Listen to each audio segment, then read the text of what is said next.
Okay, welcome to Shadows of Malice. Blind playthrough.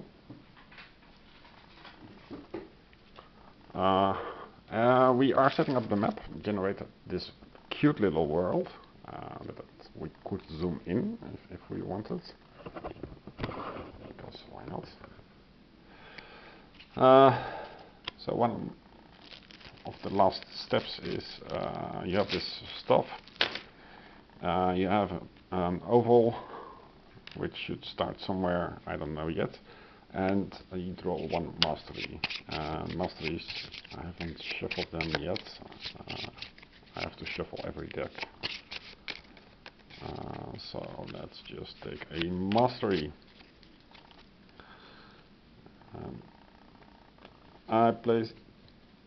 I intend to play it through solo, but with benefits. So whatever I find stays in the game for the next round. Now, Avatar, Lightbender. Okay.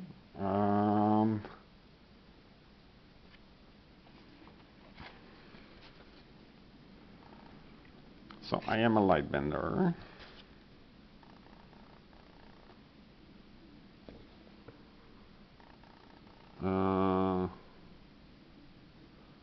This is the primary ability. You may choose any colored soul shard as any other colored soul shard. So it's like a rainbow. There are 18 of those mastery cards. And they are all about light manipulation.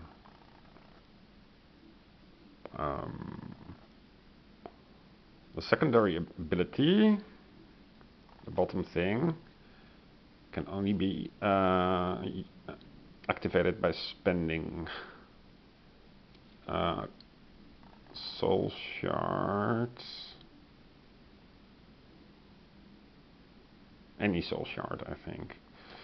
Okay, give out soul shards. You start to play with 3 colorless soul shards and 3 soul shards of the color required to activate this avatar's mastery ability, e.g. green in the case of like a caster. So you look at the banner color, background color. Right. We can do that. So where is... Yeah, so we have this bag, and we get 3, if I remember correctly. Otherwise I have a Finding Nemo problem, but I'll check regardless.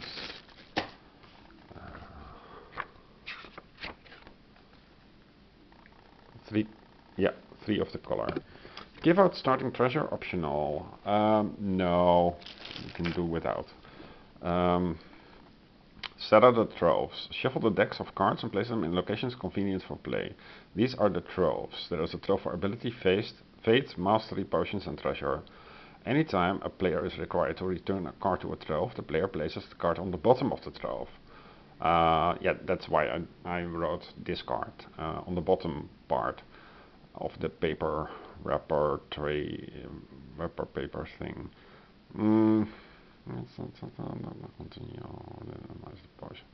So yeah, cool. Place the avatar tokens on the maps. The avatars. So how do we start this game? Well, we place the avatar tokens on 8 gate hex of his choice. Oh, let me see. Oh, this choice is so difficult. Oh, here it is. Yes, okay, cool. May shuffle the fate and treasure troves anytime they desire. Well, no. Starting position, we found it. Multiple players may begin the game on the same gate and choose to begin play alone or in bands. We're not going to band because we play through solo. Factions. There are 2 factions, players and shadows. The players control avatars of light. Yeah, that's all cool, but we haven't done the Shadow Realm thing yet. So I would expect step 10 here. But yeah, we are supposed to find and reveal all the light wells. The light wells is these things. And from those light wells, reveal all the light wells. The Shadow's goal is to reveal one light well to bring back Xul'Tul. There are X many light wells in the game, where X is the number of terrain maps used in the game. Yeah, that's because by construction, just one. So what do players do? Players take turns moving their avatars around the game maps, fighting creatures to gain treasures. And we try to visit cities and Mystic for support. We try to gain stuff via lairs. We try to go to reach a well and defeat the Guardian.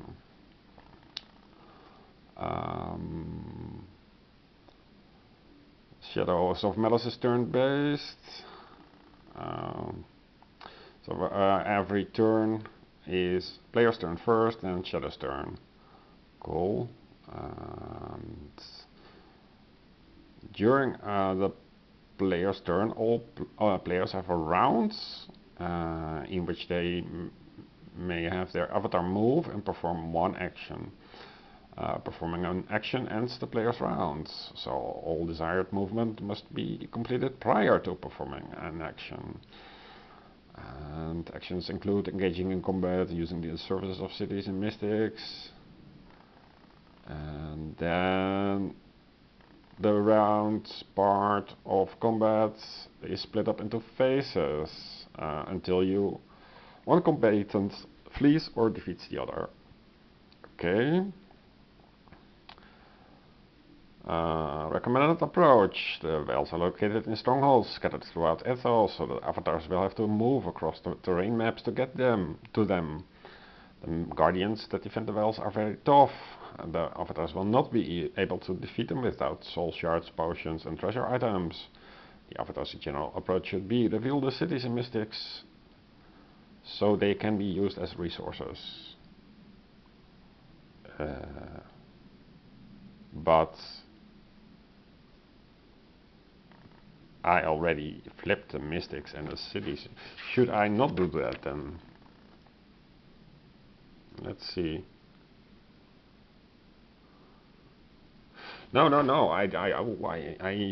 Sorry, I cheated. No one should know the nature of any city, and no one should know the nature of any mystic. So you place them face down, and you keep them face down. So you see an M and a C and stuff like that. Nevertheless, since I don't know what everything means, it shouldn't be a problem. So you move from stronghold to stronghold, and what are we going to do then? Well, let's see.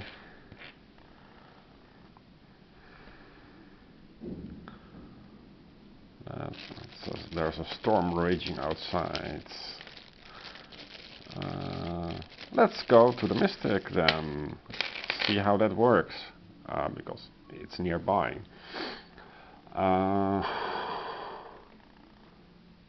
Move, bends and bending, terrain, movement points. Okay. Now we're not required to move the avatar during the round.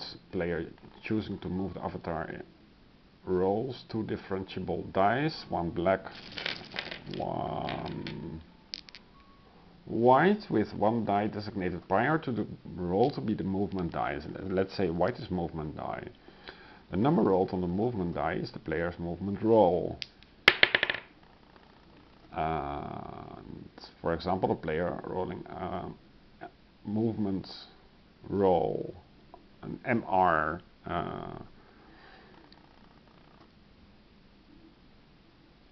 of 2 would have 2, and 2 is the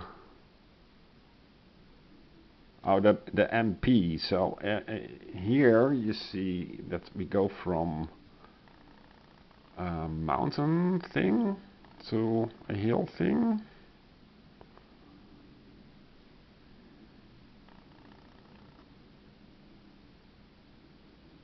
And mountain is 3, and a hill is 2 movement points.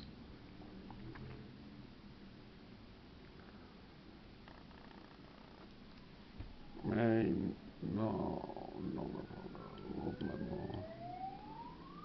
That's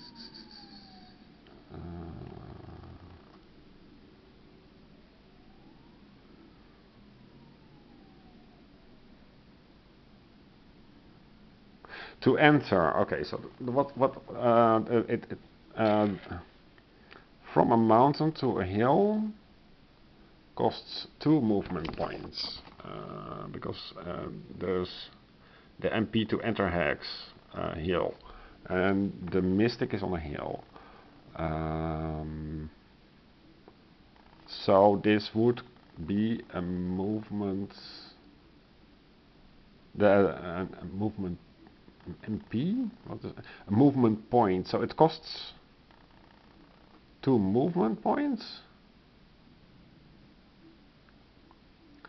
And the MP total for the band is the lowest of MP totals of all avatars in the band.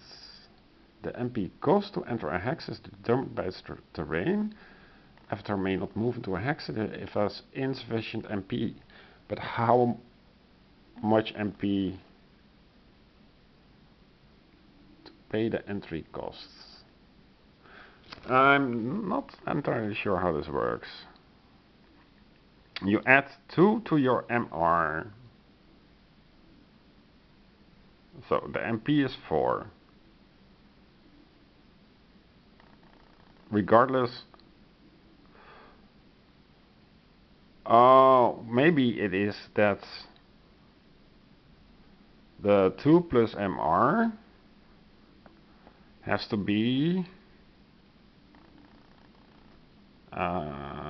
your movement points, and you spend the printed cost